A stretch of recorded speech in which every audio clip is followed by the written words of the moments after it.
রাত 12টার পরে আল্লাহর দুইটি নাম 21 বার পড়ুন, দুশমন শেষ হয়ে যাবে। দুশমন আপনাকে কোনো ক্ষতি করতে পারবে না। আপনার ঘরে সকল বিপদ আপদ থেকে আল্লাহ আপনাকে হেফাজত করবেন। আল্লাহর গুণবাচক দুইটা নাম রয়েছে, এই গুণবাচক নাম করে আল্লাহর কাছে দোয়া করলে আল্লাহ পাক রব্বুল আলামিন সেই দোয়াগুলো কবুল করেন। আল্লাহ পাক রব্বুল আলামিন নিজে বলে দিয়েছেন, কোরআন খুলেন 9 নম্বর পারা 13 নম্বর পৃষ্ঠা 4 নম্বর লাইন সূরা আরাফের 180 নম্বর আয়াতে রব্বুল আলামিন বলেন, ওয়ালিল্লাহিল আসমাউল হুসনা ফাদউহু বিহা। আল্লাহ পাক রব্বুল আলামিনের গুণবাচক কিছু নাম রয়েছে, এই নাম করে কোনো ব্যক্তি যদি দোয়া করে আল্লাহ পাক রব্বুল আলামিন তার সকল দোয়াগুলো কবুল করে নেন। গুরুত্বপূর্ণ দুইটা নাম। অনেক সময় আমরা বিপদে পড়ে যাই, অনেক সময় দুশমন আমাদেরকে ক্ষতি করে বিপদে ফেলতে চায়, অনেক সময় জাদু করে, অনেক সময় ব্ল্যাক ম্যাজিক করে, কুফরি কালাম করে। অনেক দুশমনরা আমাদেরকে ক্ষতি করার জন্য ওত পেতে বসে থাকে।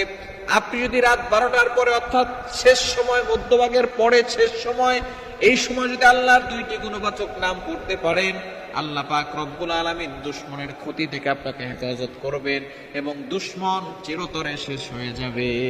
দুশমন অনেক সময় আমাদেরকে ক্ষতি করতে চায়। ভালো মানুষের দুশমন বেশি। আপনি ভালো মানুষ, দেখবেন আপনার দুশমন বেশি। নবীজি সাল্লাল্লাহু আলাইহি ওয়াসাল্লামের মতো ভালো মানুষ, ভালো নবী দুনিয়াতে কেউ আসে নাই। নবীজি সাল্লাল্লাহু আলাইহি ওয়াসাল্লামের দুশমন কম ছিল না বেশি ছিল? আবু জাহল, উতবা, শাইবা মিলে নবী সাল্লাল্লাহু আলাইহি ওয়াসাল্লামকে হত্যা করার জন্য সামনে অগ্রসর হয়েছে। সুতরাং আপনি যত ভালো হবেন আপনার দুশমন তত বেশি হবে। তবে আল্লাহর উপরে ভরসা রাখবেন, আল্লাহ আপনাকে হেফাজত করবে যদি একই সাথে আপনি আমল করতে পারেন। আপনি রাত 12টার পরে, রাতের বিশেষ করে শেষ অংশে আমলটা করার চেষ্টা করবেন।